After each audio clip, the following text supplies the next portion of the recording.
Hi, my name is Morgan Byrne. I'm the director of our Center for Excellence in Teaching and Learning here at Mount West Community and Technical College, and I also serve as one of the co-chairs of the assessment committee as well. And I'm going to be walking you through the online version of our adjunct faculty orientation.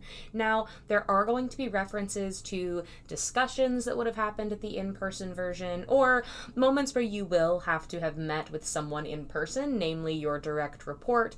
That may be your chair, that may be your dean if your department does not have a chair, that may also be payroll or human resources. So when we get to those sections, please make sure that you are reaching out to your direct report to make sure that all of those T's are crossed and those I's are dotted. Unfortunately, those are outside of my wheelhouse, so I cannot do anything about those within this video. However, I can make sure to orient you to the best of my ability based upon what we have in this recording, and it is still focusing on everything that would have otherwise been covered in the in-person version. Now, there is a note here on the red square that reads, "A tour will be available at the end of the orientation." We did do that in the in-person version. However, I do want to note that because the campus is currently undergoing construction, we do not currently have a tour video. A tour video, however, will be available once that construction is complete. For example, the tutoring services where they're located right now, as of my recording this in June of the summer of 2026, they likely will not be where they are right now in a couple months. So eventually that video will be there. However, you can come find me in Office 317 and I would be happy to give you a tour at any point. Just let me know. So we're going to focus on one, just a general welcome to Mount West. We'll talk about the CEDL team, who are here to support faculty as they work through professional development and getting oriented with regard to the college. We'll also talk about the different divisions on our campus. I'll cover the essentials. That means your login credentials, our syllabus template, how to submit attendance, stuff like that. We'll talk about Blackboard Ultra. I did especially design this with people who've never used Blackboard Ultra in mind. So if you're familiar with it, it'll be a refresher. But if you've never used it, or maybe you've been interested in incorporating rubrics, but you've never done that before, we'll talk about that. We're going to go over student engagement. It is now more important, arguably, than ever to make sure that we are meeting our students where they are and keeping them engaged. Not just, standing in front of the class and kind of turning into a clown, but making sure that we are developing authentic assessments, that we are using different pedagogical approaches in the classroom to meet different student demographics. We'll talk about assessment. That is, frankly, what you'll probably hear from me the most about as an adjunct here at Mount West. We'll talk professional development opportunities. Everything that we do at the Center for Excellence in Teaching and Learning does apply to adjuncts. Everything is open to adjuncts. And then we'll talk briefly about human resources, again, briefly because not my wheelhouse, not my department, but I will make sure to tell you where to go and who to report to. I'll include that reminder again at the end of the video. So let's go ahead and start with meeting the team. So I am Morgan. I'm right here on the far left. Again, I am the director of our Center for Excellence in Teaching and Learning, and I head up a lot of our assessment efforts. Our lead for distance education, so that's your online courses, Blackboard Ultra, things of that nature, is Mary Kreitzer. She is also one of our math faculty members. Our AI and kind of just general technology lead is Josh Keck. Josh teaches in our business area, also handles a lot of accounting and marketing. Kristen McColgan is our adjunct lead, so you will hear from her a lot in particular. She handles a lot of our adjunct surveys, heads a lot of our initiatives for adjunct assessment. And then finally, we have Kelly Terry. Kelly Terry is our new faculty lead, and she also works with our PTA program. I should note, too, that Kristen works with our elementary and early childhood education programs. So we are scattered across our campus, and by scattered across our campus, I mean on different floors, because we are all primarily in one building. Our culinary arts department has its own building, so we do have some branches, but all of us on this team, we are on this campus in this building pretty much all the time. So if you need to get in contact with us, that's pretty easy to do. Here at Mount West, we have 4 distinct divisions. Those are Allied Health. You can find the bulk of Allied Health on the 4th floor. Career and Technical Studies. You can find the bulk of Career and Technical Studies on the second floor. Liberal Arts and Transfer Studies, the majority of us are on the third floor. And then Workforce. Workforce is going to be on the fourth floor. Again, I do want to note we do have some construction happening, so we've got some movement going on, but those are the general setups. That also means that, for example, for Allied Health, if you need to meet with the Dean of Allied Health, she is on the fourth floor. If you need to meet with the Dean of C&T, he is on the second floor. And then the Dean of Liberal Arts and Transfer Studies is on the third floor, and our Dean for Workforce is on the fourth. You can actually learn even more about our deans in the Adjunct Hub, which we're going to talk about later when we get into professional development. But you'll see introductory videos from each of them welcoming you to campus. So let's go ahead and dive into the basics. First is our login credentials. You will be given your login credentials likely before you see this video. Those are included with all of your hiring paperwork and things of that nature. So your login credentials allow you to access MyMCTC, your Outlook email, Blackboard Ultra, and more, all of which we will talk about in this video. Your MCTC username is going to be the first part of your email address. So for example, my email address is Byrne, B-Y-R-N-E, at mctc.edu. So my username is BYRNE. You can actually see this screenshot here on the left-hand side of me logging into my MCTC. So that first part of my email is my username. Now, you will be given a standard password when you are first hired, but you will be prompted soon after that to create your own password. However, for security and safety reasons, Mount West requires two-factor authentication, and your password will need to be updated once a year. Sometimes it's twice a year. So definitely recommend that you write it down, because the password that you have now, let's say that you're still an adjunct with us 2 years from now, it will not be the same password. You will have to change it. I always have all of my passwords in a little notebook that I keep with me, and anytime I update my password, I cross it out and I write that new one so that I can transfer that over to my new annual password notebook when I get the chance. So definitely keep in mind, you're not going to have that password forever. And again, as it notes here, we do that two-factor authentication. So that means when you are logging into Outlook or Blackboard, for example, you will put in your login information, and then when you're setting everything up, you will be prompted to put in your phone number, because every time after that, when you log in, you will either have it text or call you with a code. You'll put in that code, and then you can access Outlook, Blackboard, etc. But that is something that is required. So if you're having an off day, maybe running out of the house really quickly, you forget your phone and you think, oh, I don't need it. Unfortunately, you do. You need it for a variety of reasons, but one of those is to be able to access virtually everything we do on this campus. If I did not have my cell phone on me, I couldn't do the majority of the work that I need to do when I am here. So definitely keep that in mind. Have that cell phone on you. It does move pretty quickly, though. As long as you get to the classroom 5 minutes beforehand, you can get everything set up. It's totally fine. When you're in MyMCTC, and I'll show you what the website actually looks like in a moment, you will see a list of faculty links. They're pretty self-explanatory. I like to think that MyMCTC is very user-intuitive, but we will go through each one. So in this section, you can read more about your assigned courses and their modalities. You can take and submit attendance. Those are different. More on that in a moment. You can submit early alerts and more. So let's go ahead and break each one of these down. Before we move on, though, I do want to note that bit of writing in that red square, which is that attendance tracking is required. Now, does that mean that if you miss 1 or 2 days of submitting attendance that you're going to get in trouble? No. But there are multiple points throughout the semester wherein which attendance must be submitted.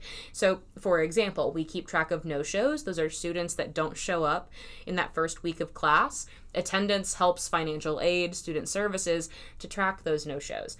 We do also have other points throughout the semester like midterms and finals. And there's also a portion before midterms where attendance must be submitted.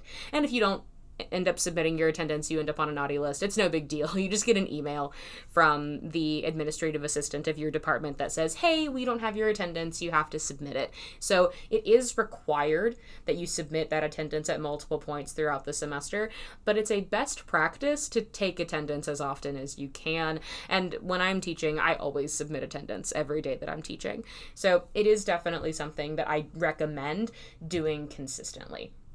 So let's go ahead and before we get into modalities, talk about MyMCTC. So you are going to access MyMCTC from our homepage. So this is www.mctc.edu, and MyMCTC is right here. So I'm going to select MyMCTC, and you're going to see two options. The student portal. You are not a student. We're going to leave that one alone. And then the faculty portal. And here again, you can see faculty can view course rosters, enter grades, track attendance, etc. So I'm going to hit open my faculty portal. There you can see that image that I showed a moment ago. There is my username. There is my password. I'm going to sign in, which brings me to my dashboard. So you're going to have a couple different columns. If you are ever showing this page to a student, I've done that before. For example, if you teach College 101, you often teach students how to find their midterm and final grades, and their portal looks almost exactly the same. The only thing extra that they have is a section not labeled faculty links, but student links, and that's where they access their grades. So if a student ever asks you, where do I access my grades? MyMCTC is where they do it, but the bulk of what you do is different. There again, we can see our assigned courses, attendance tracker, Blackboard, degree works, etc. So let's go ahead and work through these one at a time, and we're going to go ahead and start with assigned courses.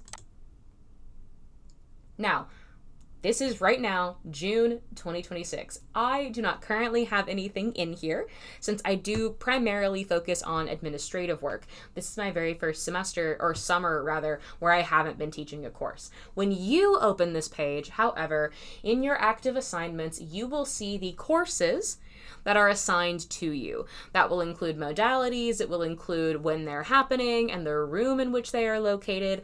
All of that information will be located right here. I wish I could again show you my own version, but mine is empty since I'm not teaching right now. Next, we have attendance tracker. So when I open up attendance tracker, the same thing is going to happen for me here. I'm not going to see anything because I'm not teaching right now, but I can still show you all of the different columns that you will see, and you can assume what would be underneath it when you open attendance tracker.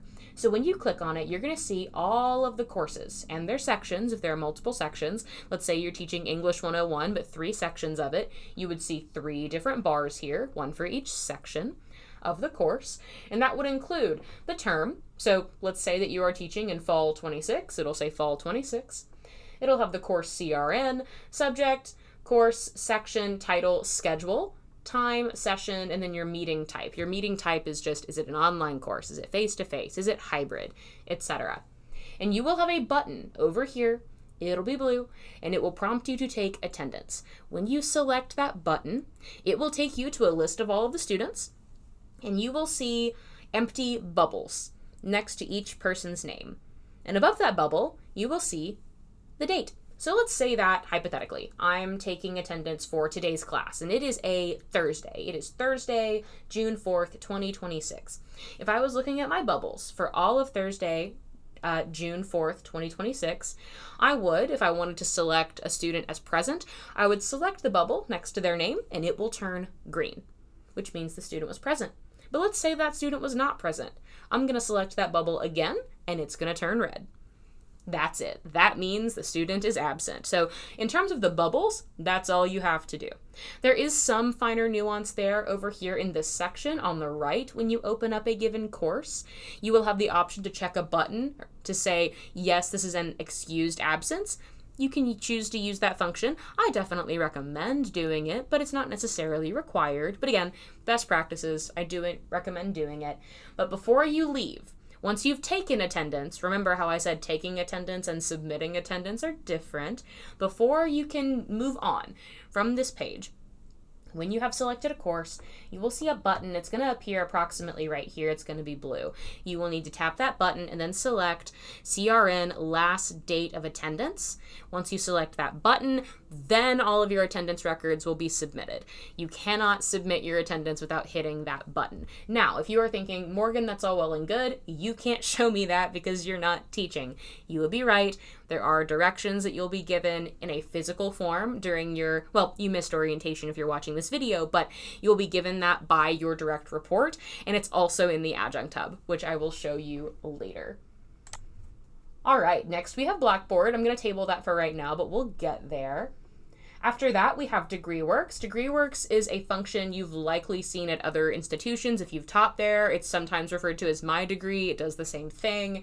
And in DegreeWorks, students can go in and see how many courses they've taken, what courses they still need for their program. There's a what if function in case they want to toggle between different programs to see, okay, maybe I want to change my major.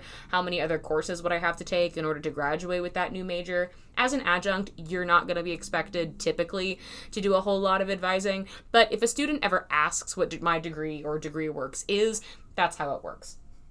Next is your detailed schedule or your view of your courses. That was always my favorite version when I was teaching because it gives you a full comprehensive breakdown of every single one of your classes in detail. Another really good one is Faculty Week at a glance. So if I click Faculty Week at a glance, and again, I am not teaching anything right now. I know I am teaching in fall, but I don't think anything's going to be in here yet. Nope. All right. And I'm only teaching an online class, so it wouldn't appear anyway. But when you are teaching courses, your month will pop up. So in this case, it would have been August of 26, and it will tell you, here's where you're going to be at 8 o'clock. Here's where you'll be at 10:30 if you're teaching. Here's where you'll be at X. So you can see a day-by-day breakdown of where and when your courses are happening, which I always thought was super helpful. And then finally, the last one I'm going to talk about in this section here is our early alert system. So let's say that, and again, you'll have all of your courses listed here. In this section, let's say that a student is exhibiting behavioral problems, they're not turning work in, they have expressed a mental health concern to you, and you think maybe a professional should be involved. Not that you're not a professional, but you probably aren't a mental health professional. We have a wonderful team to help with that. If students have stopped attending class, you can check a box for each of those in this section, and that will go directly to their advisor, or their counselor rather, downstairs. So using that early alert system multiple times throughout the semester is a really great way to, one, make sure that other relevant parties are informed of what's going on in the course, but two, it helps to kind of give you an opportunity to get another party to help you prompt that student. Do I recommend reaching out to students via email or talking to them in class when you can catch them about issues that you're seeing? Yes, absolutely. But let's say that they're not attending class, you don't have the opportunity to do that, you want to email them, but having their advisor reach out and email them can really help with that as well. All right. And then actually, I do have one more thing I want to talk about. That's grade entry. You're only going to use this twice, and that is during midterms and finals. And it's going to look like this. Again, I don't have any sections right now. It'll default to final grades, but you'll want to hit midterm. And once you hit midterm grades, you will get a list of all of the courses that you are teaching. You'll select one of those courses, and then you will have a drop-down menu to select their letter grades. And then there is a big blue submit button at the bottom. So all of your midterm and final grades will be submitted here, which is one of the reasons why our syllabus template says that Blackboard is not the final arbiter of grades. Do I recommend making sure that your Blackboard shell is set up to accurately reflect grades? Yes. Make sure that you are also putting in zeros if students have not submitted work. Otherwise, the grade will not reflect what their actual performance has been. But Blackboard is not that final arbiter. It is what goes in here in that midterm and final grade slot. So that is my MCTC. There's a lot going on within the site here. But in my opinion, that's a good thing, right? It means you can do a whole lot just in one location. Now, I mentioned course modalities earlier. Let's go ahead and talk about the different course modalities offered here at Mount West and what each definition actually means. So first, we're going to start with the most traditional version, and that is face-to-face. The most traditional of the modalities, face-to-face instruction is typical in-person and synchronous instruction that occurs in an assigned classroom. And underneath each of these modalities, we have a recommendation. Now, if you've been teaching for any length of time, you're familiar with doing this. You report to a classroom, the students report to that classroom, class commences. So if you see face-to-face or in person, but officially labeled face-to-face, that's what that means. That is your standard, typical mode of instruction. And our recommendation for this modality is to take advantage of the physical space by implementing small activities that get students up and moving. So small group activities, if you number your students off in groups of 1s, 2s, 3s, etc., then you can say, group 1, go to the left corner, group 2, go to the back corner. I think it's fun to have students get up and stretch, especially if it's an 8:30 class and everybody's a little tired. But utilize your space however you would like. Sometimes that means having students sit in a circle to talk. Sometimes that means just moving around in pairs, but take advantage of that physical space. Next is online asynchronous.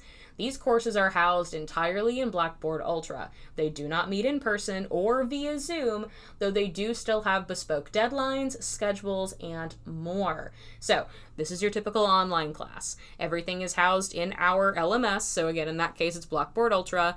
You should still be in regular contact with these students. We're going to talk about regular substantive interaction, or RSI, later in this video, but even though you're not meeting with these students in a synchronous way, it is asynchronous, they still do have deadlines. They have schedules.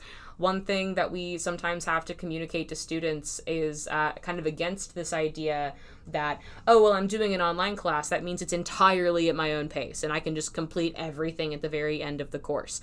I'm not saying that every teacher teaches the exact same way. Some people do structure their final major assignment deadlines all at the end of the semester. That does happen. But for an online course, you still must take attendance every week. So they must have at least something due every single week, even if it's just a discussion board. So there must be something in there in order for you to take attendance. It is part of our attendance policy procedure that when we are looking at attendance in online classes, just logging into Blackboard is not enough. They do have to actually do something of substance. So they do still have requirements each week. And our recommendation for this modality is regular and substantive interaction is vital. So make sure to keep your communication consistent and predictable. So for example, when I am teaching an online course, I send out emails and Blackboard announcements every Monday at 8 a.m. And that is to say, hey, here's what we're doing this week. Here's what's due at the very end of the week. And by that, I mean like Sunday at 11:59. As a reminder, if you have questions, let me know. You've got recordings of X, Y, and Z in this place. So they know they're going to hear from me the morning at the very beginning of every single week.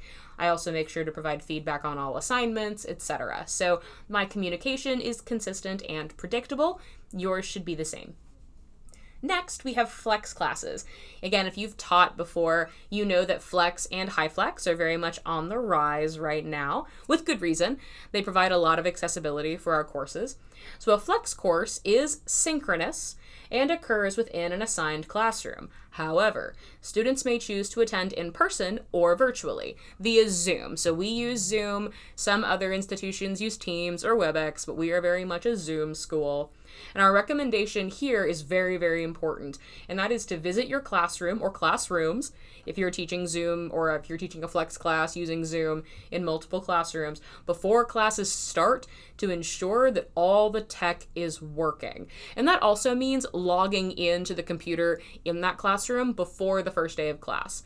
Not because there's going to be something like tragic if you don't, but it can take a couple minutes to get used to a new login. Sometimes it takes 5 to 6 minutes, and if you get there right as class starts and you only have 50 minutes with those students, you lose 5 to 6 minutes. And if it's a flex class, you can't access the people on Zoom because you weren't there early enough. So highly recommend logging into those computers first, or doing what I like to do, which is bringing your assigned laptop to the classroom, and that way you make sure everything is ready to go. I prefer to do that. I'm very familiar with my laptop. I know how she works.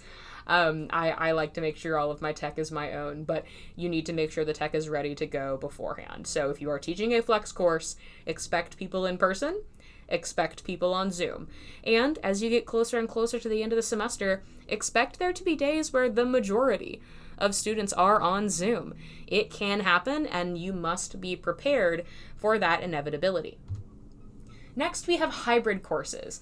So in a hybrid course, students are responsible for both reporting for synchronous sessions and completing assigned online work, the credit hour amount for which may vary. So for example, one of our hybrid courses here at Mount West is English 101E, E standing for Enhanced.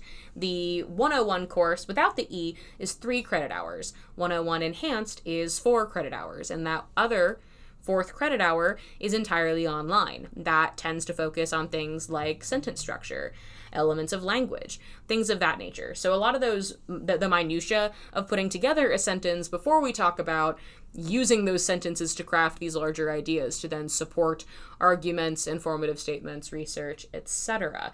So they meet with us, the instructors. If it's a Tuesday, Thursday class, they meet Tuesdays and Thursdays. If it's Monday, Wednesday, or Monday, Wednesday, Friday, they meet Monday, Wednesday, Friday.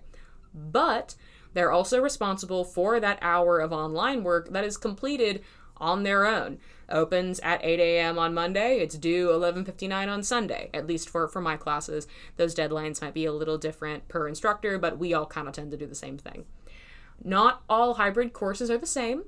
Some hybrid program courses meet every other week. One week is in person, the next week everything happens online. So there is some variation there. Your direct report, the person who runs your program, they will talk to you about this, but it is important to note that a hybrid course does involve both. You have those synchronous course options or course meetings, and then you have the online work. And you also want to make sure that the synchronous and asynchronous elements are understood within that first week.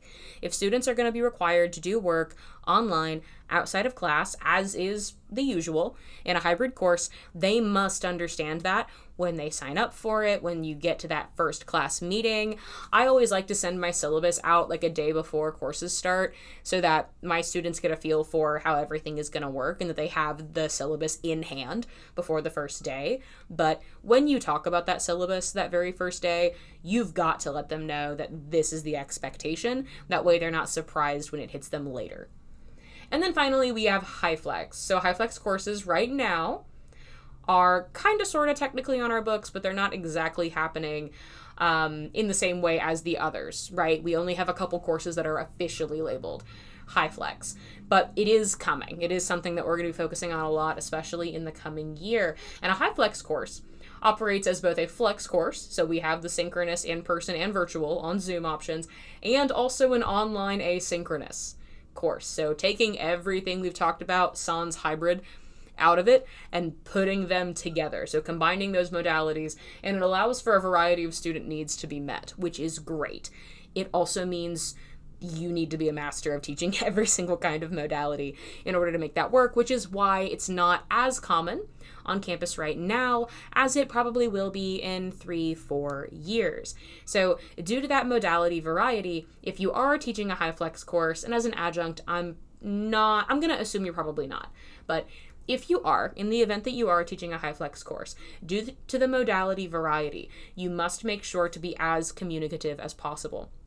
You need to go into this under the impression that you will have some students that are there every single class period, and you will have some that you never see because they are going to treat it as an online asynchronous course. So it's going to be very different, and it is important that those standard, regular substantive interactions you do with your online students, but also you're checking in with your in-person students, you must do both in order to make a HighFlex course work. All right, so submitting attendance. I talked about this a little bit earlier in Attendance Tracker, our actual tool, and it is recommended that you submit attendance as frequently as you can. Taking and submitting attendance regularly can help with the following: tracking student progress. It's one thing to have somebody, in a classroom, right? But we know that attendance is more than that. If they are attending, but they only attend once every few weeks, once a week. Look at their performance in Blackboard. We can likely start to see some connections there. So we can too, if we are proactive about taking attendance, we can notice issues in student performance before they worsen. If you only take attendance sporadically and then you get to midterm and you realize, oh, the student isn't doing well, and yeah, I'm thinking I haven't seen them in a while. Well, if maybe you'd taken attendance a little bit beforehand and noticed when they first stopped coming, we could have gotten out ahead of that beforehand. And then it also helps to assist when you are explaining DF or W rates or results at the conclusion of the semester. So something that we've started doing across the departments is submitting DFW reports. It is a compilation in an Excel spreadsheet where you list students that either received a D or an F or withdrew from the course and why that happened. What assignments did they miss? What did their attendance look like? Things like that. If you have an attendance record, it can help to flesh out that context. What about submitting attendance formally? First and second weeks, and midterms, and finals. That's like the bare minimum, but I really recommend doing it consistently. It does not take long to do. Now, I mentioned our early alert system as well. There are a lot of different ways in which you can use it, and they are incredibly helpful, especially in these 4 quadrants. So we have help with academic performance. If students are missing or repeatedly performing poorly, submitting an early alert allows you to both prompt the student to seek additional action by notifying their advisor and document the ongoing issues. If a student is exhibiting behaviors or telling you explicitly about their poor mental health, you can inform their advisor using the early alert system. Or if a student is causing a disturbance within the classroom, the early alert system allows you to reach out to additional branches of the college for assistance. And then finally, no-shows. If a student does not attend during the first week of class, you will need to report them as a no-show, which can be done in the early alert system. So just like I showed you in my MCTC, in that same faculty links section, you can click on the early alert system and you can input all of these things. I tend to do it 4 or 5 times a semester, usually around midterms and finals, of course, but I also do the no-shows. I do a couple weeks before midterms, a couple weeks before finals. I'm in there pretty consistently because usually if something is going on, not only do I want to document it, like sure, it's important for the context, but I want to make sure the student is receiving the assistance that they need. And sometimes they may not be as inclined to talk to their instructor. We hold a certain level of power or authority. They might be more inclined to talk to their advisor. And if you put in an early alert, they'll receive contact from their advisor. So that really helps a lot, potentially, give them another opportunity to talk to somebody who may not be you. All right, and then of course we have submitting grades. And again, that's what we're gonna do in my MCTC as well. Faculty are required to submit midterm and final grades, both of which are completed in my MCTC. Typically, the deadline for grades is the Monday after midterms or finals at 4 p.m. Now, you will likely receive an email that says, hey, and it'll say it in a more professional way than this, or more formal rather, but it'll say something like, hey, it would be great if you could get those grades in by noon. That does help a lot with a lot of the folks who are working on our back-end stuff. So highly recommend getting it done early if you can, but typically that deadline is that Monday afterwards by 4 p.m. Now, the good news is that you submit both grades in the same place. Again, that's that grade entry section in my MCTC. You just click on the course for which you want to import your grades, or input your grades rather, and then you select those letter grades. Now, as a college, we've done a lot with our DFW rates. D's and F's, of course, kind of self-explanatory, W's being those withdrawal rates. So our initiatives as a college have been to lower our DFW rates, and we have done a fantastic job of reducing those rates. And we also, again, like I mentioned earlier, have that Excel reporting. So your chair or your dean, if you don't have a chair, will have you submit at the end of the semester a spreadsheet including your D and F recipients and any anecdotal information about those students. They stopped attending, they didn't turn in their final assignments, information like that. That really helps to flesh out that larger context. All right, so let's talk about accessibility services. It is entirely possible you've heard this information before. If not, then when you are teaching here at Mount West, it is possible that you will have a student who is going to be receiving accommodations. And when that happens, you will get an email from Allison Flanagan. She is our Director of Accessibility and Wellness here on campus. She'll send you an email. The email will include the Accessibility Services Handbook and some of, not all, but some of the paperwork that the student has completed that lists specifically what accommodations that student needs. Now, there's a lot going on here on the screen. We have information about those accommodations, the handbook, the resource guide. The good news is this stuff is housed on the website. So let's go ahead and talk about that. So if we are looking at our website here, this is our accessibility services page. You can access this by hovering over students, and it is the second option. So first and foremost is information about accommodations, and I'll go ahead and make this bigger so that you can read it easily. So I'm not going to read all of it, but I will go ahead and hit the highlights. Quote, students seeking accommodations must submit current documentation of a disability to accessibility services. Acceptable documentation may include evaluations or letters from a qualified professional, as well as prior individualized education programs, or IEPs, or 504 plans dated within the past 5 years. Documentation must be provided on the provider's official letterhead or professional document template and include the provider's name, office address, phone number, and professional license number. All right, so that's just kind of the beginnings here. We do have some questions about documentation that can be answered by, submitting or contacting accessibility services. We have information about next steps. So if you want to know what this looks like for the students, we do have this information, but again, you're not going to be involved until number 4, and that is faculty notification. That's when you get your email.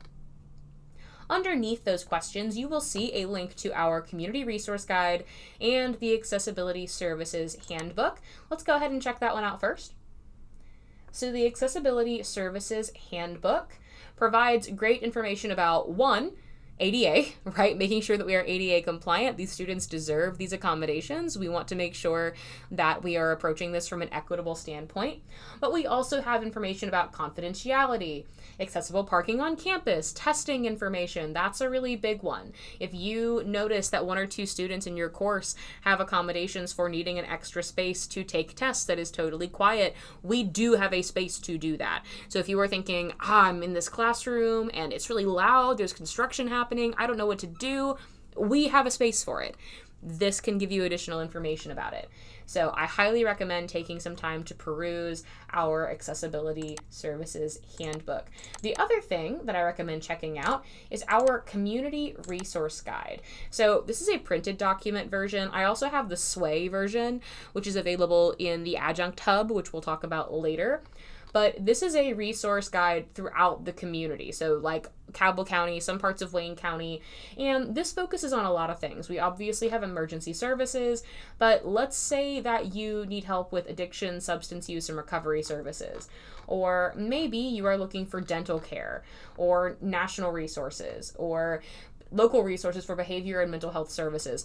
We've got numbers, addresses, websites. So super helpful. I like to keep either the PDF version or, now that we're kind of moving away from PDFs, the Sway version linked in my Blackboard shells for students. That way they know that those are there and are readily accessible to them and that they can use them at any time. I do also want to note here that final box about ongoing support.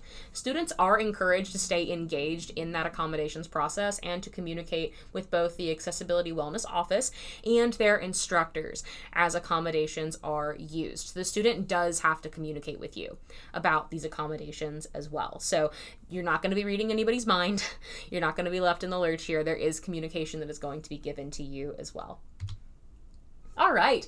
Now, again, if you taught for us before, you probably know this already, but if not, Jumpstart is our dual enrollment program, our dual credit program, in which juniors and seniors from participating high schools attend courses on Mount West's campus. That kind of sets us apart from some of the other dual credit programs. We have the buses from the high schools bring those high schoolers here, which is really great. And it is at no cost to the high schoolers because it's grant funded. So super exciting. And it does also apply to their textbooks. Like regular students, they have bespoke pathways, scheduling processes, and more. We have a whole team associated with that. You do not have to advise them. If they have questions, you know, hey, I'm interested in X. Do you think I should do this with my life? It's a big question, but the high schoolers have a lot of questions like that.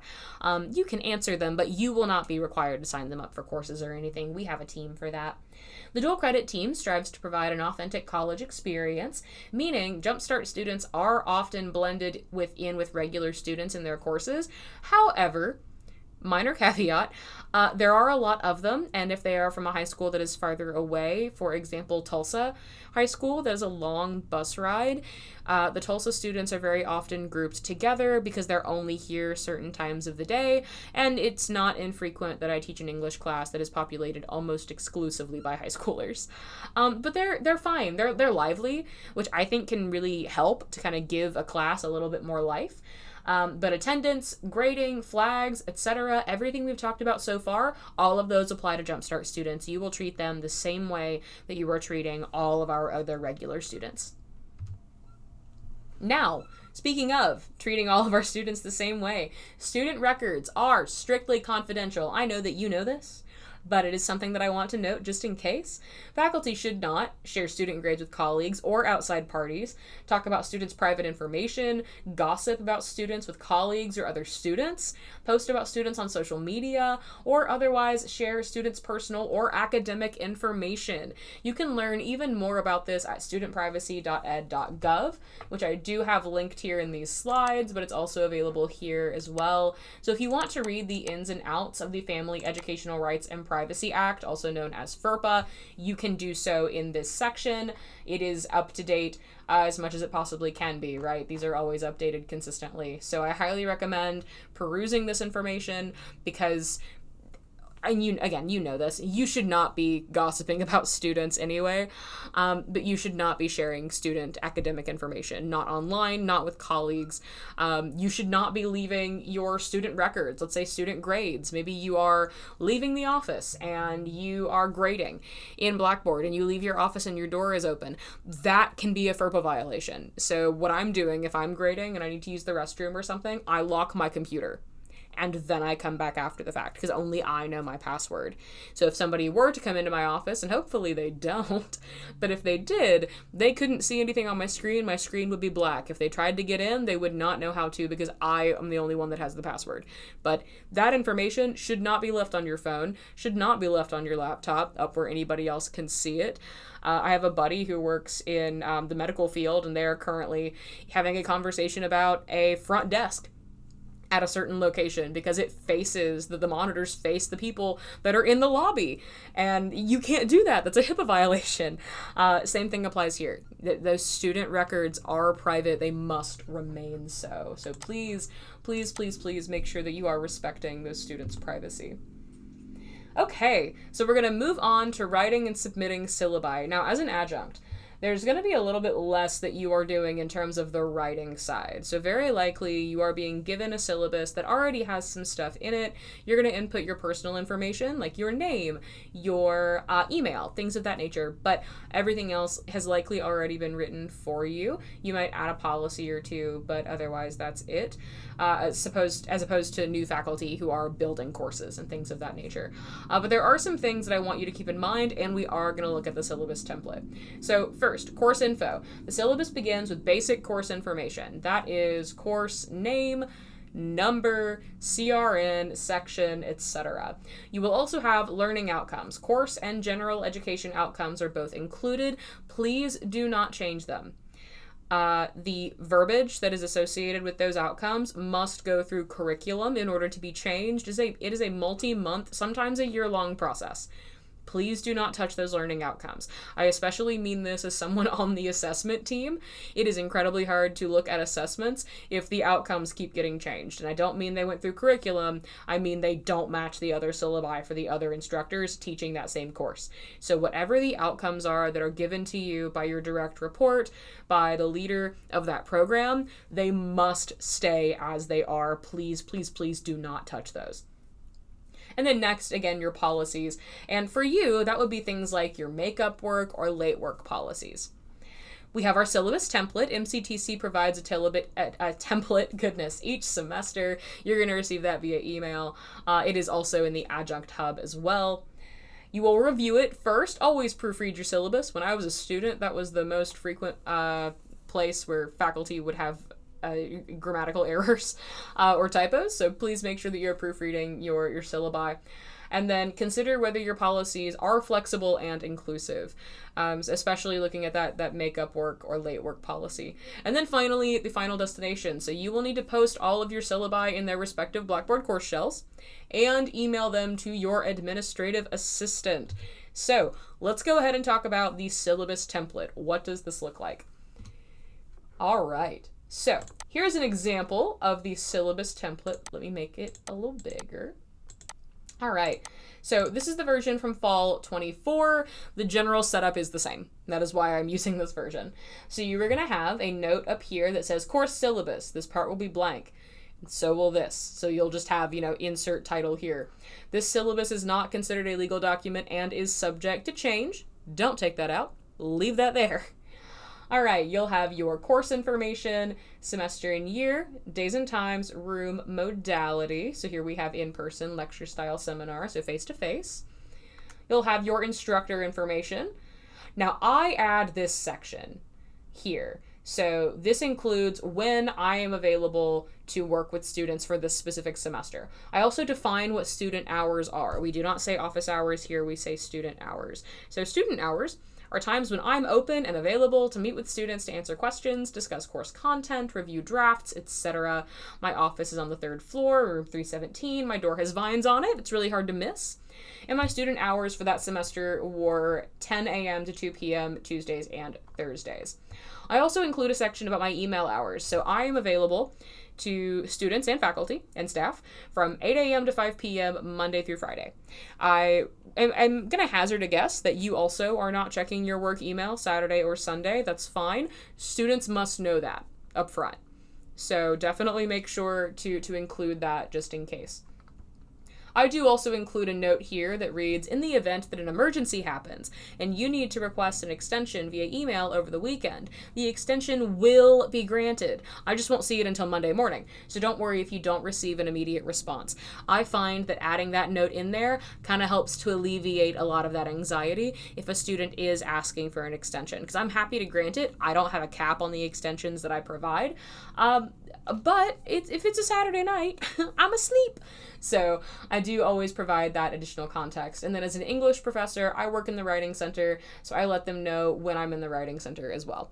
So that if they can't find me in my office, they can find me there. Next, we have course description, credits, prereqs. That information will be there for you already. Please do not change it. If there is a textbook required, you'll put that information here. We have required materials and recommended materials, which you'll fill out. And then we have our learning outcomes. Again, this is the part that you do not touch. Leave this part alone. All of these went through curriculum. I had nothing to do with these because these are from College 101. So I'm an English person. This is not, I was just given these and I taught to them, which is very similar to the adjunct experience. So do not touch these. And then you will have your general education learning outcomes. We have the following: communication, A and B. So one is oral, one is written. Critical thinking, cultural intelligence, and numerical literacy. You will need to speak with your direct report or the director of your program or your department to make sure that you are checking the right boxes here. So our 1, 4, 6, and 2, 3, 4, 5, 6, 7, those were not decided by me. Those were decided by the people who started teaching College 101 before I got here. But that was the list I was given. That is the list that I stick with even now in 2026. So again, please do not change the wording here. Don't change the numbers. Find out what the rest of your people are doing and keep it consistent. All right. The next section you will have is the assessment of learning outcomes, and that is just what assignments are being used. So how are you teaching? In this class, we have classroom activities and discussions, and we have weekly journal assignments. Because it's College 101, in this case, this is a 1 credit hour class, so a little bit less going on. I have the grading scale. I have the journals, midterm check-in, and final assignment, and how many points they're worth, and how many of them there are. And this is another personal, just from me, I always include a little tip for Blackboard. I don't weight my grades, so this makes this very easy for students. If you are wanting to figure out your current grade, take stock of the points that you've received, see how many points that you have, divide them, and you can see your percentage. Blackboard should tell them this information anyway, but again, this is just to make students' lives easier, so I highly recommend including something like that. Next, we have all of our due dates, including that final assignment. There's always a note, or at least there should be, about how these dates are subject to change based on inclement weather, class needs, or anything else that necessitates adjustment. If you find in your course that students are really struggling to keep pace, maybe they need an extra week, so you move stuff back. So having that note here, that helps to make sure you've got some leeway and that students understand that things can be flexible. Next, we have attendance. So I always quote from the attendance policy, which is also available later in the syllabus. I do include a note here about online classes. For online classes, attendance is taken based upon weekly submission of work. If you don't submit work, nor do you ask for an extension, I will mark you as absent. So again, they have to actually complete something in an online course in order for you to take attendance. My makeup policy is really just an extension policy, and I always include a template for the email they can send me. Hi, Morgan, I'm going to be unable to submit my whatever it is by whatever the due date. Can I have an extension? I can have the work completed by blank. So I don't ask them to give me some kind of justification. I always tell them that they do not owe me their personal business. And I have a lot of students that will just copy and paste this and add in the sections that need to be added, and that's that, and that works perfectly fine. And again, they've got that comfort of knowing this is my process, this is what I'm expecting, and that I do not have a limit on those extensions. And again, that really helps to cut down on some of the anxiety students might otherwise have when they're asking for an extension. And I always end that section with, in short, just communicate with me and we'll get everything squared away. No worries. But I do not use Blackboard messages. I actually don't really know anybody who does. So I always include that note just in case. Next, we have our AI use statement. There are 4 AI use statements. They are available on the CETL page. More on that in a moment. You will need to select one. Chances are that if someone else teaches the course that you are adjuncting for, the statement was already chosen. If that is not the case, communicate with your direct report. If you want to go with option 2, make sure you communicate with that to them. If they're on the same page, you're good to go. So I have the copied and pasted version of that AI use statement here for this class. We used option 2 for College 101. Next, we have faculty response and grading timeframe expectations. This is the same. This is out of the template. All the wording here is included in every single template, and that is that student emails will be answered in 24 to 48 hours, excluding weekends. Assignments will be graded in 7 to 10 business days from the date the assignment is due. I really don't recommend removing that. Leave that in there. Next is your course scheduler outline. You can copy and paste it here. You can also include a comprehensive course schedule in the course materials section of Blackboard, as long as they have it. And then the final exam schedule is available on Mount West's website, and we have a link to that final exam schedule here. After that is the institutional information that you will do nothing with. So as you saw earlier, there are a few sections where you can add in your own information. You will not do that down here. Every single template includes information about IT, Wi-Fi access, our laptop lending program, where the maternity room, pantry, etc. is located, the college-wide student attendance policy, academic support. So all of that is here. Don't touch it. Just leave that alone and you'll be good to go. So everything under institutional information, not anything that you are going to do anything with. So once you have written your syllabus, you are going to send that to your administrative assistant, and I actually have all of the administrative assistants listed in the Adjunct hub, so you'll be able to find all of their information there, and your direct report will tell you as well. Next, I want to briefly talk about communication, especially via email, with a little screenshot of my inbox here. So Mount West understands that as an adjunct, you may also be working a full-time job You may be parenting, teaching at other institutions, etc. When I was an adjunct, I taught at like 2 to 3 different institutions at a time, depending on what was going on, so I get it. As such, you are not required to host student hours. So full-time faculty have to have at least 8 hours of student hours every single week. Adjuncts are not required to do that. However, we do recommend checking your MCTC email consistently. Students will be reaching out to you, and your faculty mentor will be contacting you about submitting syllabi, participation in assessment efforts. I will also be emailing you about that. Campus events, etc. So you need to make sure that you are setting those email expectations early with your students, but please, please, please, please make sure that you are responding to your direct report. If someone reaches out to you about assessment because they've been assigned to you as your assessment mentor, please respond to them. We have had some cases where adjuncts don't get back to us for several months. And I understand if you are teaching at 3 different institutions, you've got 3 different emails, and that's a lot. So I get it. Believe me, I was there. But we do need you to respond. Not immediately, not within 5 minutes. You don't have to live in your email like I do. But we do expect consistent communication, please. That is very, very much appreciated. Okay, now, were this an in-person session, I would pause after this first almost hour, goodness, and I would ask, what questions do you have? Of course, open to questions before this too. I am going to go ahead and move on though, just in case, to keep this ball a-rolling here. But if you ever have questions, feel free to shoot me an email. Happy to talk about anything you want to go over. So we're going to go ahead and transition to talking about teaching. So that includes Blackboard Ultra, engagement, RSI, etc. Blackboard Ultra, we do have a minimum use policy. This applies to all full-time and part-time faculty. Full and part-time faculty are required to upload their syllabi and current grades to Blackboard Ultra. Now, if you are thinking, well, I use a third-party system like MyOpenMath, the grades need to be consistent in MyOpenMath, and there needs to be a note about MyOpenMath in your Blackboard shell. That's how you would handle something like that. But those 2 things at minimum must be there. Students are entitled to their grades. They are owed that information, and they also need access to the syllabi.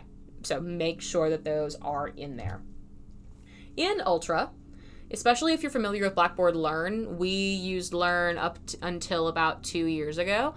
Learn is steadily being sunset by Blackboard, which is why we moved. And Blackboard Ultra is super user intuitive. It is a lot more similar to the app that students have on their phones, so it keeps that UI consistent. But there are a couple things that I want to note that are a little different. First, and this is not different, this is just a master shell. A master shell is completed, or is a completed shell that can be exported to empty shells. So for example, if we bring in an English faculty member and they're going to teach English 101, I created a master shell. They can pull everything out of that shell, dump it into a new one, and have everything ready to go. They can teach with, my materials if need be. All of my rubrics are in there. We encourage academic freedoms. You don't have to do that, but that's the function of a master shell. It is a completed course that can then be exported into an empty course. Ultra, on folders here, does not allow for more than 3 folders stacked within one another. If you've used Blackboard Ultra or Learn, you would know you can do folders and folders and folders and folders. I did that. But in Ultra, it caps you at 3. So you have to kind of consider, all right, what content do I have? What do I absolutely need? And what can be reorganized? Next, we have modules versus documents. Modules are like containers, whereas documents can be items inside these containers, and they highlight specific elements like assignment information. And then we have our gradebook. In Ultra, this is the big difference between Ultra and Learn. In Ultra, you must also post your grades after the assignments have been evaluated. And I'll show you what that looks like here in a moment. So let's go ahead and just get into Blackboard Ultra. We'll talk about the rubrics here in a moment. So when you open Blackboard, it's going to look like this. Well, technically, actually, it's going to look like this.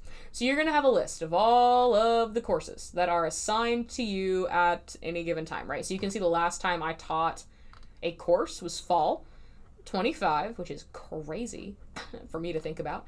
But I do have what I'm building here for faculty and staff up here. So new faculty academy, learning object repository, assessment, all adjuncts and full-time faculty are in here. And then we have the adjunct hub. More on that later. But I am frankly not a big fan of the list option here. If you like lists, this is great for you. I prefer the grid.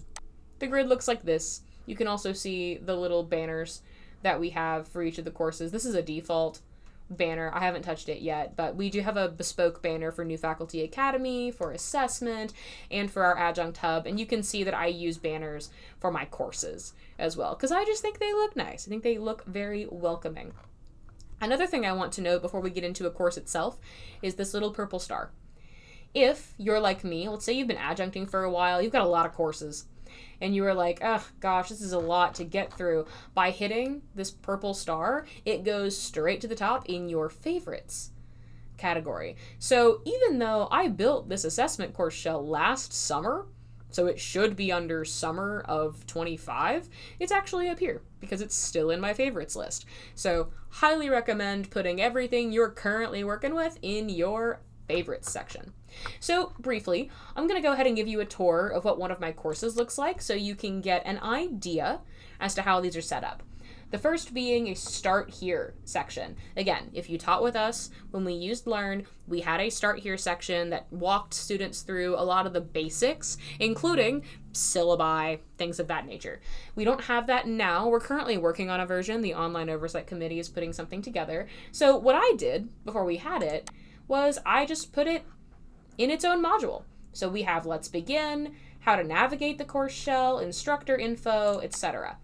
So all of this, welcome to the class. The Start Here section is going to help you through X, Y, and Z. Here's a video about how to navigate Blackboard. All of this comes directly from our old template. And again, hopefully you have a template by the time we get here. If not, we'll provide you with one. No worries. So we start here. I have a video linked right here that actually walks students through my course shell so they know exactly how to find everything. That is a best practice. If you're not going to do a video introducing yourself and the course, at least do a video introducing where everything can be found. That is super helpful. Helps to keep everything a little bit more accessible to students, especially if it's their first time using Blackboard Ultra.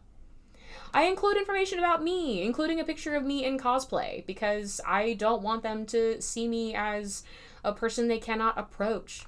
So I have all of my contact information, all of my office hour info, and then I have the syllabus. I have the actual document. I have the learning outcomes. I have highlighted information about attendance, my makeup policy, and my AI use statement. I have the syllabus quiz that students must take. I have information about how to submit an assignment, including my crudely drawn circles around the buttons that they need to hit in order to submit that assignment, and then a link to their weekly schedule. So all of that is at the top. Highly recommend having something at the top to orient your students. It's super helpful. And then I have my modules. So all of my modules are set up as follows. They start with an assignment information section that highlights, here's what we're doing. Here are the outcomes that are met within this module. If you have questions, let me know. And then all of my assignment information. I have the assignment sheet, and then I have video instructions going over the assignment, going over the rubric to make sure they understand exactly what they're expected to do. And then I have 3 example assignments. So completed versions that received really, really high marks, perfect scores, so they know what to shoot for. So that's consistent across all of my modules.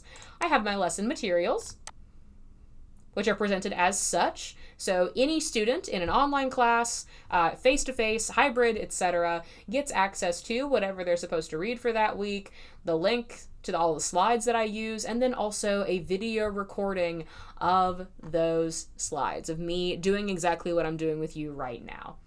And I bring all of this up to say, as you are designing your course, there are certain things that we keep in mind to make sure that our courses are meeting best practices, and that's a big one. A big start is that assignment information section where you create that alignment between the outcomes and what the students are doing within that unit or within that module. That way, they understand what they're doing doesn't exist in a vacuum. There's a reason why they're doing it, and it's going to help them to do all of these things by the end of the course. And again, I want to note too, very important that they can access not just their assignment information, but also having a video recording to go over the information helps a lot, especially if you are teaching an online class. So this is an idea of what Ultra looks like. And again, this is a completed course, so we can't do much in here. We can look at it. We can go ooh and ah, but that's about it. However, let's say that we want to create something in Blackboard. I'm going to go into our new Faculty Academy, which has not yet launched. It will be launching in a couple weeks, but it hasn't launched yet. And let's say that I want to add something to our student learning and engagement module. Let's say I want to add another folder. I can hit create and I can hit folder. That will create a folder just like it would in Learn, and then you can add things inside of it. Let's say that I want to create a document. A document is what you just saw in terms of how I house all of my assignment information. So it's one big blank page onto which I can add images, videos, etc. All kinds of stuff. Or maybe I want to add a link to something. I can do that here. If I want to start a discussion board, I can hit the discussion button. If I want students to journal, I can have them journal.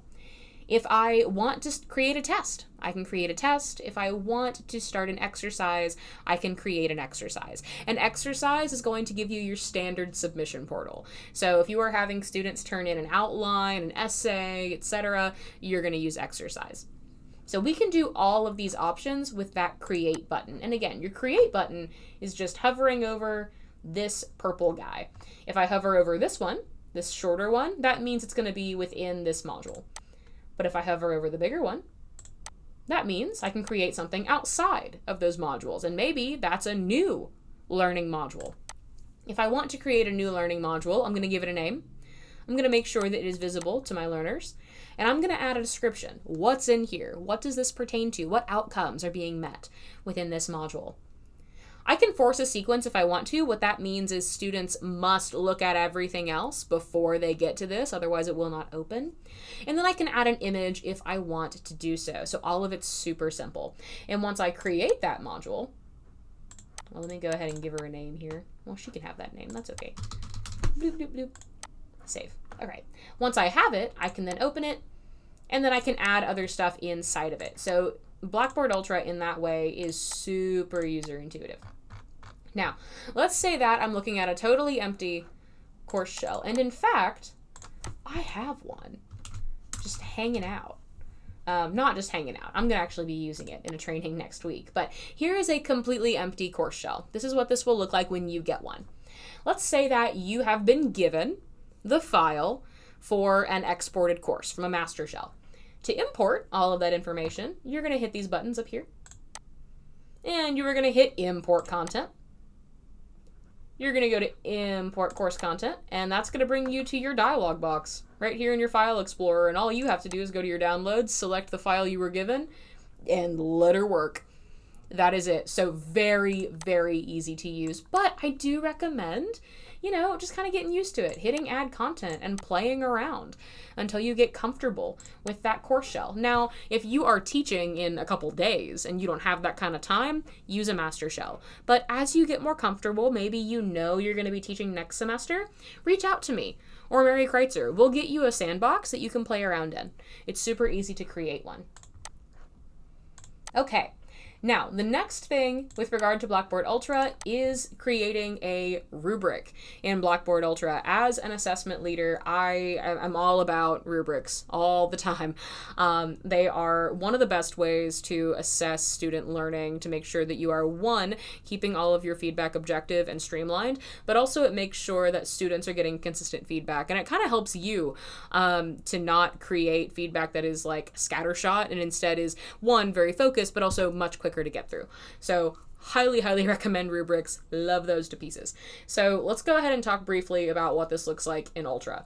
So you will have to determine what your performance categories are. Typically you've got 3 or 4. I typically default to 4.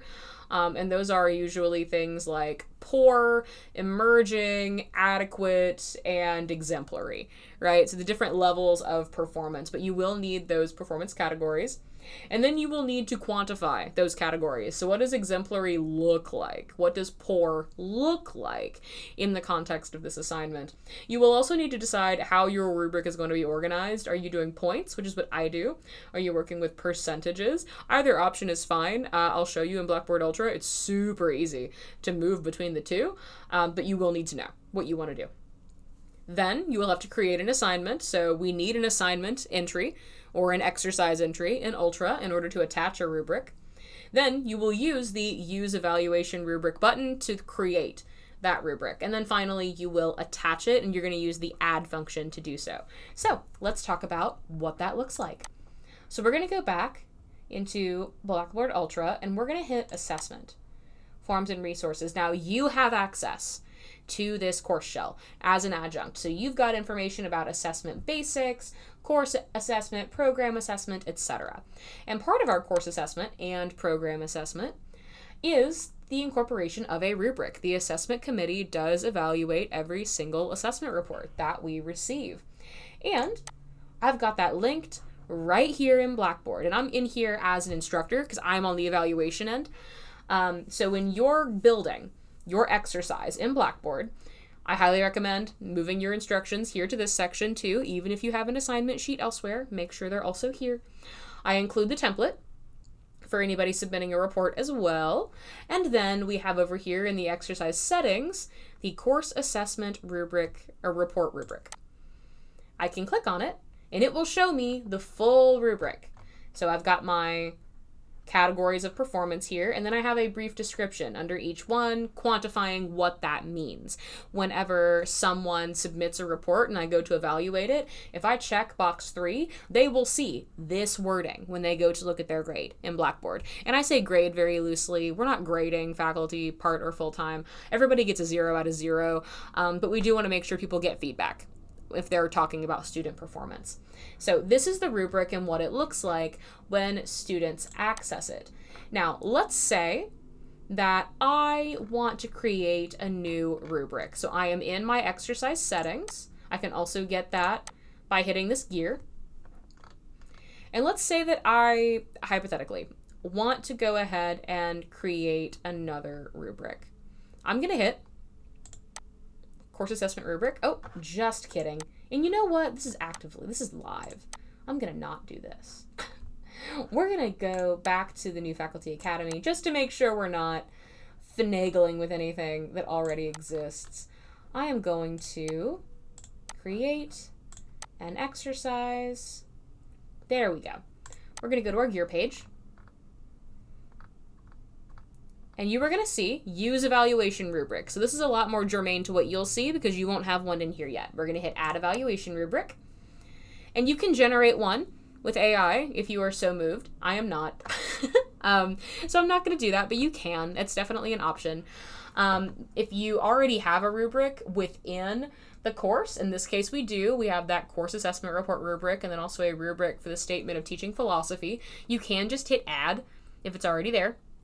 But again, we're creating a new one, so we're going to hit Create. And that brings you to a blank slate. So you're going to add your title. And right now it's set to percentages, but let's say, hypothetically, you want to use points instead. You can do that. Or let's say that this is a 0 draft and you're just giving feedback, you're not evaluating students on a point scale. You can say no points. That is the version that anything for faculty and staff is set to. Because again, we're not formally grading faculty and staff. Nothing is punitive. We're just giving feedback. But let's say I want points. What we can do is when I hover over each section, there's that little pencil icon, and that will allow me to edit. So let's say that for criterion 1, this is going to be worth 10 points. 10 points. So students that did an excellent job get that full 10. For satisfactory, maybe they got 8. For poor, maybe they got 2, right? Ultimately, it's up to you. Only you know your grading setup here. And in the box underneath it, you can add in what excellent, satisfactory, unsatisfactory, etc. look like. And of course, you can, when you hover over your criterion, you can change what that actually is. Let's say it's thesis statement. I can change that to thesis statement. I can also, one thing I want to note, and this is especially important, let's say that we have some criteria here, that's great, but we only have 4, and maybe there are 5 or 6 in your rubric that you want to create. You're just going to hit this little purple button, and that's going to give you a brand new one. Super easy. Yay. The same thing applies to, let's say, sometimes it takes a second for it to show up. It was there a moment ago. There it is. Let's say that maybe you don't want to jump from unsatisfactory to satisfactory. Maybe there's another column you want to add. You can do so. So just like you do in the regular version of Blackboard Ultra, where you can create items, you can create new columns in your rubric as well. And once you're finished, you just hit save. And it will go to your list of rubrics in this section here, and you'll just hit add. And from there, it's already attached to your exercise. So that is, again, it's super simple. It's a really great way to make sure that your students understand how they're being graded. And it's a very streamlined way for them to access their information as well. So highly, highly, highly recommend using Blackboard Ultra rubrics. All right, and again, email me with questions. You want to know something? We'll go over it. But it's a video, so we're trucking. I do want you to pause the video very briefly though and consider this question, and that is, what does engagement mean to you? So go ahead and pause the video briefly and consider that question. And I'm going to hope that you did so, because I'm going to keep going. But engagement, in terms of defining it for student engagement, right? We are looking at a couple different elements across the board. And those are 1, regular and substantive interaction, also referred to as RSI. You're going to be hearing a lot about RSI, especially in our professional developments and in a lot of the information coming out of the Center for Excellence in Teaching and Learning. This is vital, especially in courses that are not just standard face-to-face. They're important in face-to-face, but they're also very important elsewhere. We also have creating a welcoming class environment, and then making sure you're doing more than just lecture. Believe me, sitting here at my desk and just talking at a computer for now an hour and 14 minutes is killing me. Being able to do more than just talking at students, that's where we're going to get a lot of that success, right? Lecture is good. Sometimes you just have to do it. When I'm talking about using the library, for example, I always tell my students, listen, it's database day. I have a lot to say. I apologize, but I want to make sure you have the info you need. So they know that's a lecture heavy day, but they can't all be lecture heavy, right? The students have to be able to do something else with their time. So let's go ahead and start with regular and substantive interaction, or RSI, which is a requirement from the Department of Higher Education. The department counts several different things as substantive and regular, and you can learn all about them in this section linked right here. And again, it is required. So here is Marshall University's Design Center. We partner with Marshall for all of our distance education and Blackboard needs. So their team is also our team. They are wonderful. So I'm going to highlight some of the stuff that they have here with regard to RSI. All right, so to have a good learning experience in online courses, students need lots of opportunities for interaction with their peers, with the content, and with their instructor. While it is important to include a variety of interactive activities, not all of these count as regular and substantive interaction as defined by the U.S. Department of Education. So, how do they define them? Well, let's get into it. The Department of Education defines substantive interaction as, quote, engaging students in teaching, learning, and assessment, consistent with the content under discussion, and also includes at least 2 of the following. 1, providing direct instruction. 2, assessing or providing feedback on a student's coursework. 3, providing information or responding to questions about the content of a course or competency. 4, facilitating a group discussion regarding the content of a course or competency. Or 5, other instructional activities approved by the institution's or program's accrediting agency. The Department of Education defines regular interaction as 1, providing the opportunity for substantive interactions with the student on a predictable and scheduled basis, commensurate with the length of time and the amount of content in the course or competency. And 2, monitoring the student's academic engagement and success, and ensuring that an instructor is responsible for promptly and proactively engaging in substantive interaction with the student when needed on the basis of such monitoring or upon request by the student. So, we've got a lot of information going on here, but the good news is they do provide a breakdown of what counts and what does not, is not included, right? So, providing direct instruction. You're an instructor, you do that, that's great. Assessing or providing feedback. Rubrics are great, but so are rough drafts. Making sure to provide that feedback when necessary. Jumping in on discussion boards can be helpful. If students feel like they're just in a fishbowl and you're looking in on them, that can be a little icky. But if you're in there with them, talking in that discussion board, that makes things feel a bit more substantive. Providing information or responding to questions, so always being prompt in your communication.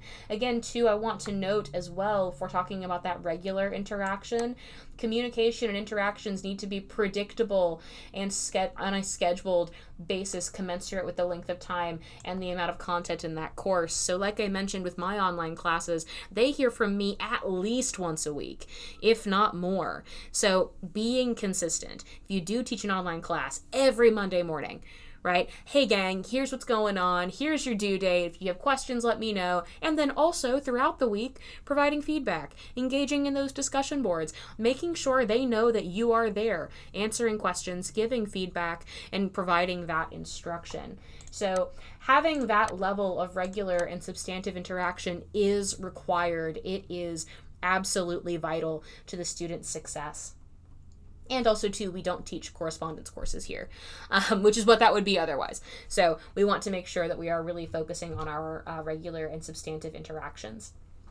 Next, we want to make sure that we are creating a culture of belonging in our courses. And there are a couple different ways that we can do that. The first one noted here is having a personal touch.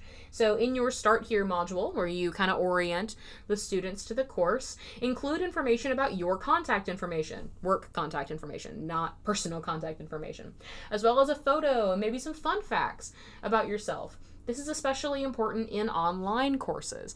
So you put together maybe a 30 seconds to a minute video talking about you, your relationship with the course, and maybe a few fun facts. They don't need to be deeply personal. I usually include like, here's the album I'm listening to right now, or like my favorite show. But I don't get into anything nitty gritty, but they know who I am generally, right? They know what some of my likes are and why I like teaching the class so much. And again, especially important in those online classes. Next, we have icebreakers. I hated these as a student, and I kind of feel bad making students do it now. I know some students are anxious. I get it, but it is a good way to kind of let the students get to know each other and for them to get to know you. So I have a question here, and that asks, in what icebreakers have you participated before? A couple easy ones that I recommend are 2 truths and 1 lie. That's a really good one. That helps a lot. Deserted island is a good one. Ask them what 2 items they would take with them if they were going to be on an island on their own. One that I do in my classes is every student gets a postcard. Not a postcard, a post-it, a note card. Goodness, I could not get the right word. They get a note card. On that note card, they write their name, as it likely appears on the roster, and then if they want to go by a different name, they include that. They include their pronouns if they would like to do so. They include their email so that I can go back and cross-reference to make sure everything is correct on my end in my list. And then I ask them, what was their song of the summer? And usually there's some overlap in genre or artist amongst the students, and they start to kind of make friends. That also is really helpful for me on the first day because it's how I take attendance. They turn in their note cards, I get to see who wants to go by what, and they don't have to say any information they don't want to say, but I do still get it on my end, so I can be respectful. And I can, again, take attendance without having to put them on the spot that first day, which is super helpful. I also, and so does all of the literature about teaching, recommend learning and using students' names consistently. Using students' names builds rapport and helps to support them as they learn. It's a really good policy, too, if a student gives you an answer to a question, to reiterate that question, or reiterate that answer, rather, in your own words, and then thank them for that answer using their name. It really makes them feel seen and feel heard. And then, of course, checking in consistently. Arrive to class a few minutes early to ask everybody how their day is, or touch base on a current event, right? If something, maybe not something super heavy, but something kind of funny has happened recently, maybe you're on social media and you see it, you can touch base with them about it.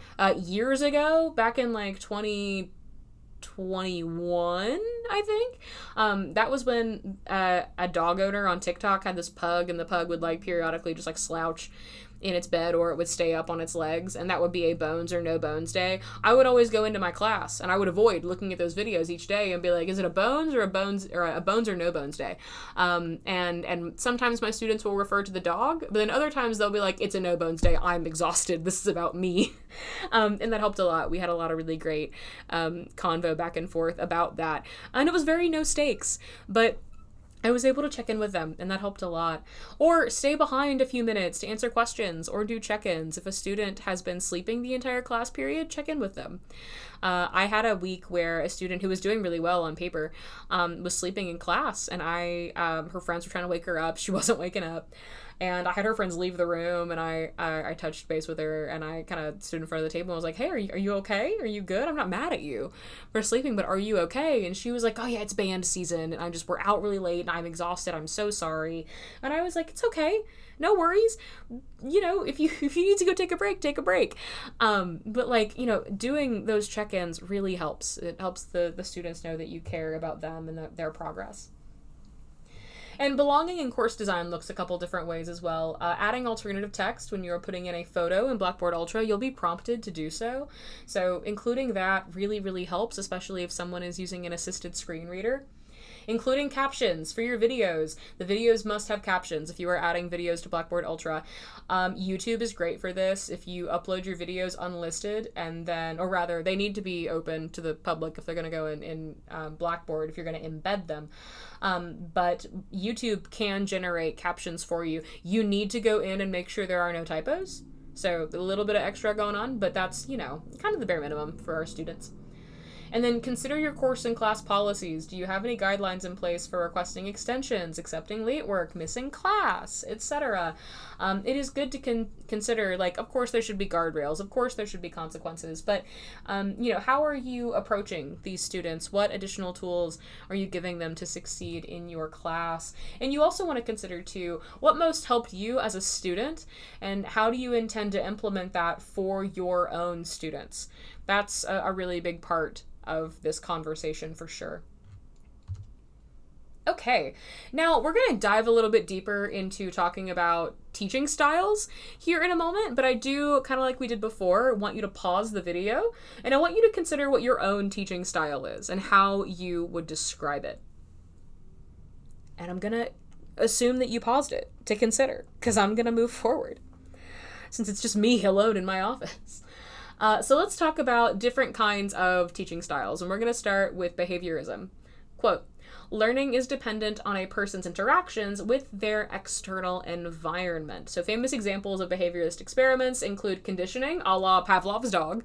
If you are somehow not familiar with Pavlov's dog and that specific experiment, what it did was they would ring a bell, and every time the bell would ring, the dog would be given a treat, right? So it got to a point that every time the bell was rung, the dog would start to salivate and got really excited about this treat, even if the treat was not actually going to happen. So it's kind of like an element of classical conditioning, right?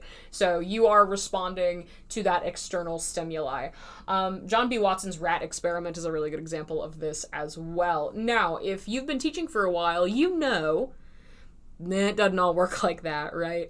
Obviously, external factors are a huge part of education and how students respond. But that too, if we're looking at behaviorism and looking at it just as a responding to external stimuli, and that's that, we're really ignoring a lot of other elements. So let's look at the next one. Humanist learning theory is a whole person approach to education that centers on the individual learners and their needs, and that considers affective as well as cognitive aspects of learning. So that means the student learning is also heavily predicated on their emotional needs. If a student is experiencing tragedy or depression outside of the classroom, the likelihood that they retain what you're going over is going to be lower. Now, again, you may not be a mental health professional. you are not a mental health professional, do not engage in the same way that our director of accessibility and wellness would. But it is important that you note that if a student is going through a lot, they may need you to check in a little bit more. They may need an extension. It is going to have an impact on how they learn. Bottom line.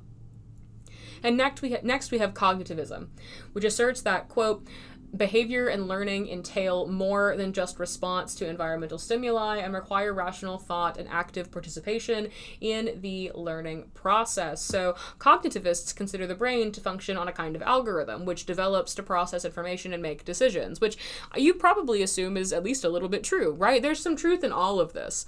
Our brains do generally adapt to specific kinds of stimuli, to specific kinds of algorithms. We think in a certain way, but does everybody think the same way? No, absolutely they do not, right? So obviously we're responding to environmental stimuli, and we are doing so by looking at our rational thought processes and our active participation in that learning process. So we're kind of getting a little bit closer to a lot of the ways in which we conceptualize learning right now. Next, we have constructivism, which posits that individuals create knowledge and meaning through their interactions with the world, especially with regard to existing constructs.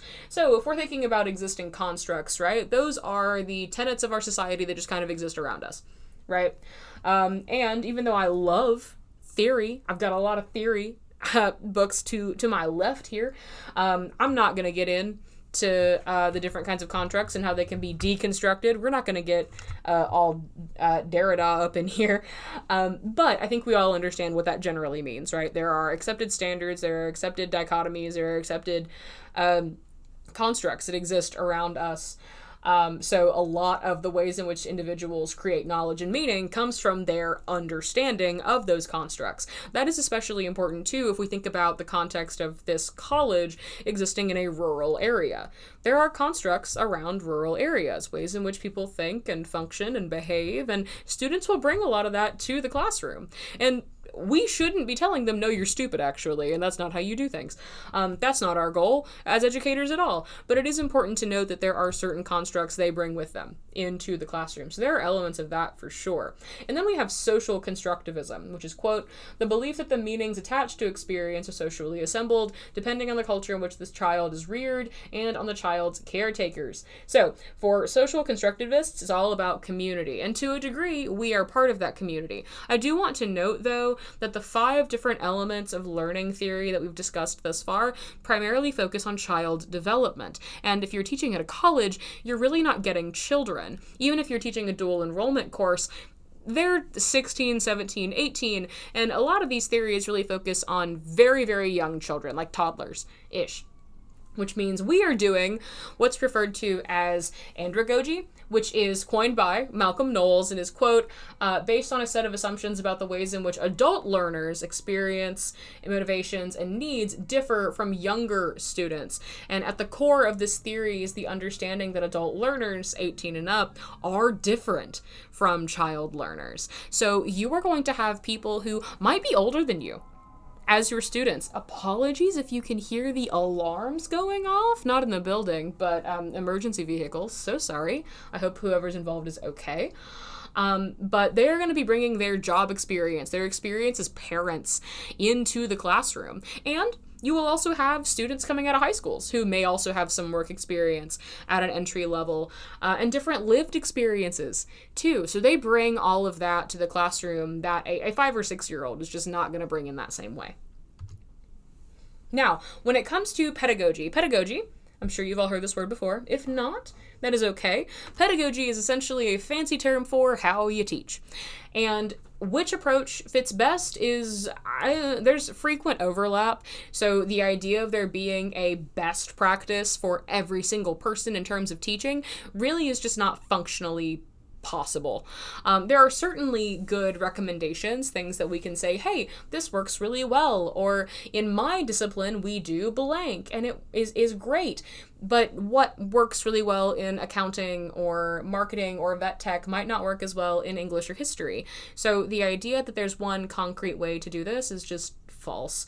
However, because it's not a one-size-fits-all field, it does mean the onus kind of exists within the instructor to figure out what works in their courses. There are, however, some core principles that we do need to hold to. Those being that we need to center student learning and their success. We need to practice flexible methods of communication, and we need to consider a student's experiences and background when composing and enforcing policies. So, for example, if I am working with a dual enrollment student, do I operate under the assumption that this is their first college class? Yeah, absolutely. And while I know that I can't bend my rules for them because they're in a college class, and it's one, not fair to the other students if I do that, but two, it's not fair to them because they signed up for a college class. So I'm not going to bend my principles and I'm not going to bend my rules, but the way that I talk to them, the way that I recommend tools and stuff like that, it may be a little different, and I might be a little bit more inclined to accept late work that first time around, or maybe to, be a little bit more understanding of those students that are brand new to the college process. Maybe they missed class the first day because they didn't know how to get around the building, right? Consider that that's okay, and they're learning too. And the same can apply to non-traditional students as well. And I also highly recommend and advocate for research. Education is consistently changing, especially in the age of artificial intelligence, however you feel about that. And the Center for Excellence in Teaching and Learning offers a variety of texts, both in print and digital form, focused on pedagogy. And I do highlight a few of those in the in-person orientation, but you are more than welcome to stop by the library at any point. Always happy to go over those with part-time and full-time faculty. There are a couple other highlights that I want to recommend as well that work really well for our faculty. One is keeping it current. Connecting core concepts to current events, articles, or lived experiences helps to emphasize that the curriculum does not exist in a vacuum. So if you are doing an article analysis, have them pick a current hot button topic. Or if you are having students talk about their lived experiences, then focus on things that are immediately relevant to them right now. Next is gamifying the course. So you can assign points to office visits or submitting assignments early and more, which then allows students to cash in on those points for extensions, maybe dropping their lowest exam grade, etc. I do not personally do this since I do not have a limit on my extensions, but I do know some folks that do this at Marshall and they really, really enjoy it. And it does often help to get students a little bit more engaged and to come to your office hours. So if you want that, gamifying it can help a lot.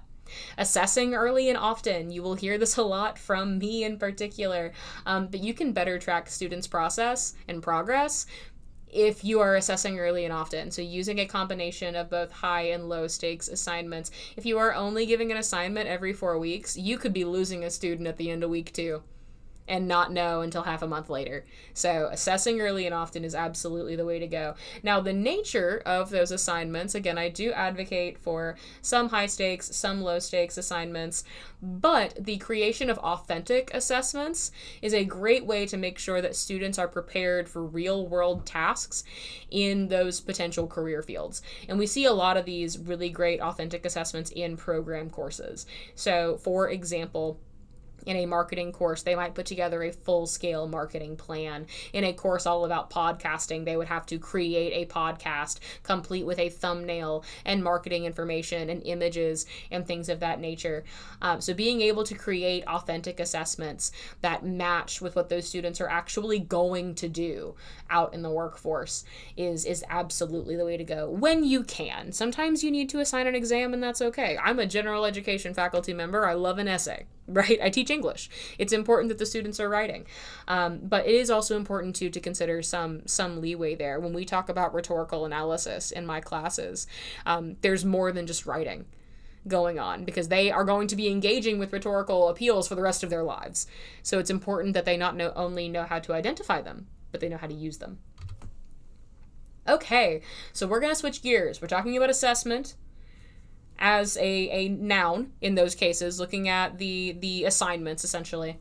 But now we're going to look at it also as a noun, but as a more conceptual noun, and that is what happens on campus when we are documenting and tracking students' success as they move through a given course. And Mount West has gone on a considerable assessment journey over the last few years. So starting in fall of 2024, that was when I stepped into a role as chair with the assessment committee. We had an assessment boot camp.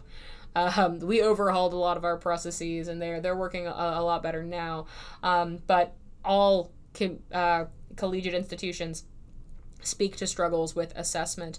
And it is very important that we make sure that adjunct faculty are on the same page as full-time faculty, because even though you guys are not full-time, we do still value all of your student performance data. It is very, very important that you feel included in this process and that we get that information. So we're going to talk very briefly about assessment vocab, primarily the terms you're going to hear me use when I talk to you about assessment or email you about assessment. I will do both throughout this semester, just to make sure we're all on the same page. And you can come to my office or email me and talk about assessment at any point. I'm always more than happy to go over it.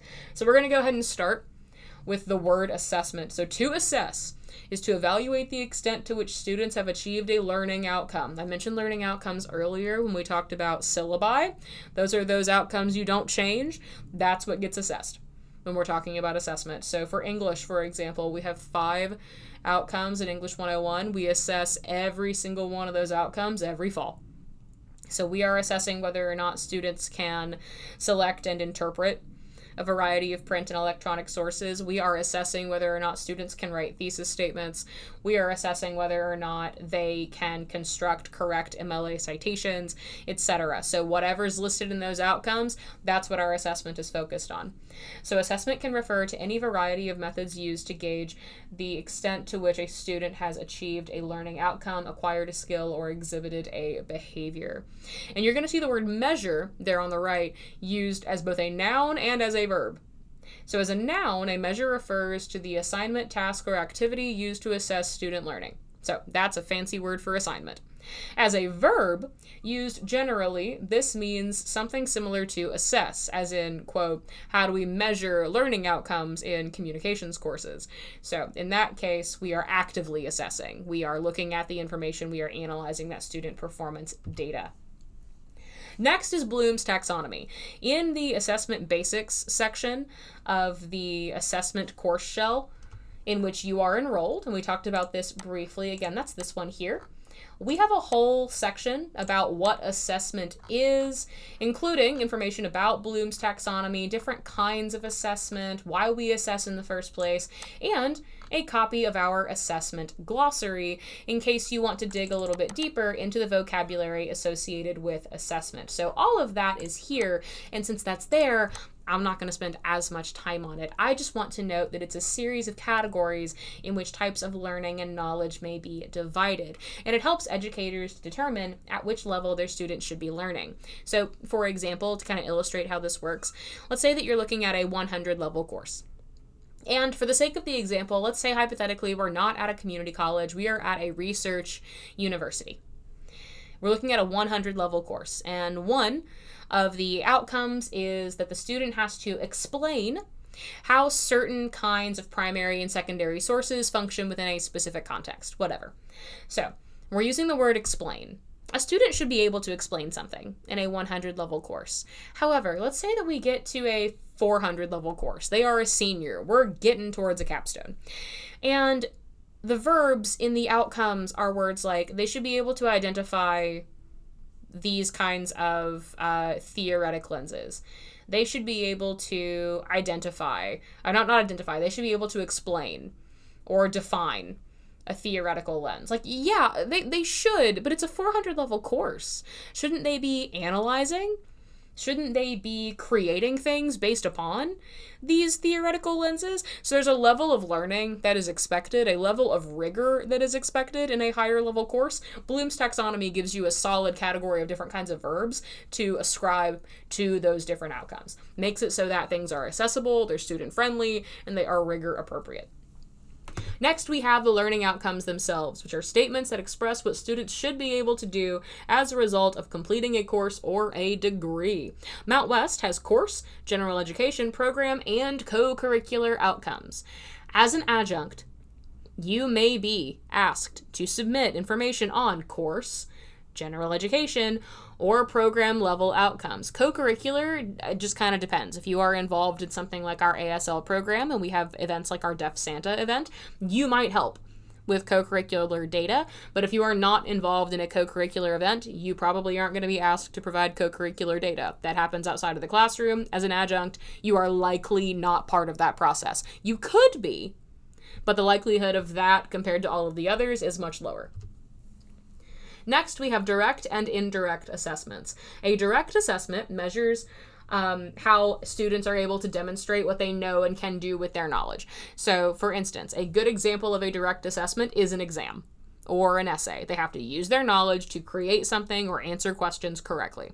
An indirect assessment, however, these measures are based on perceived student learning. So that means surveys, focus groups, reflections, etc. Both good, but a student might rate their knowledge as, let's say, on a scale of 1 to 10, a 6 or a 7, and you look at their submissions and they've been getting consistently perfect scores. Students sometimes rank themselves lower than they actually are. And when a student does that mean that we need to discount everything they've said about their process or everything they've learned? No. But it does mean it's not as objective as direct assessment, because direct assessment is them actively using what they've learned to create something, to answer questions, etc., whereas the other is perceived student learning. And if we're talking about assessment reports, we want direct assessments. We want those kinds of assignments, not indirect assessments. Next, we have formative and summative assessment. A formative assessment monitors student success as they progress throughout the course. To help remember the distinction, think of this being the stage in which the knowledge is actively forming.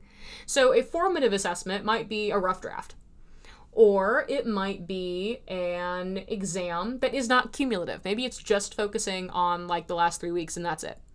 Compared to the summative assessment, which measures student success at the end of a course. Usually this assessment is compared with or against some sort of standard or course outcome. So let's compare formative assessment being a small exam, week 3, only focusing on week 3 content, compared to a cumulative exam focusing on everything throughout the entire semester.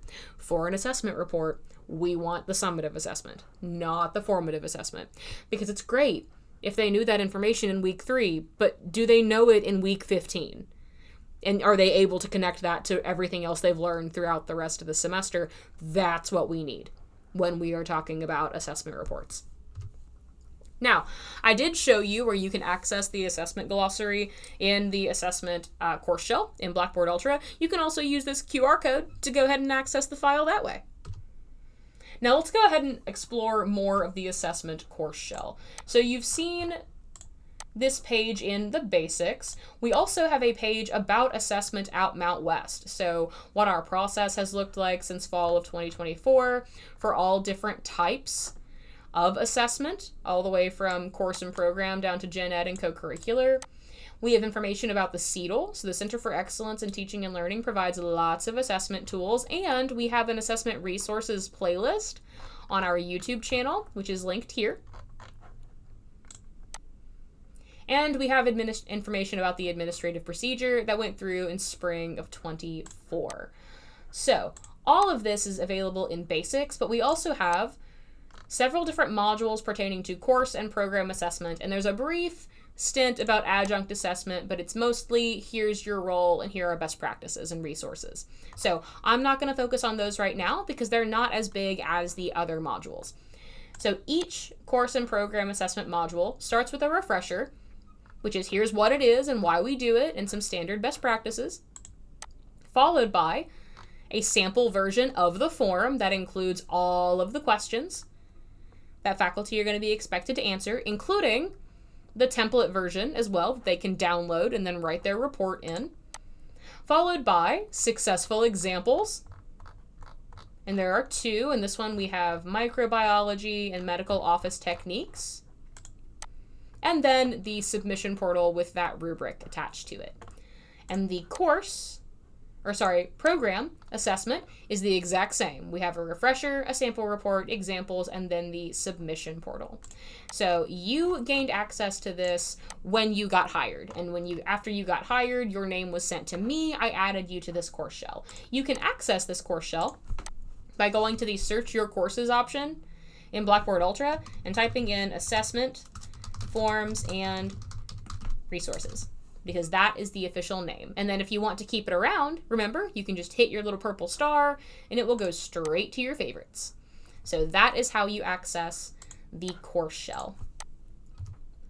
Now, the bottom line when it comes to assessment is that these assessment metrics, so if we're talking about rubrics, if we're talking about the processes that we have, they exist to help students understand their performance and to drive assessment data.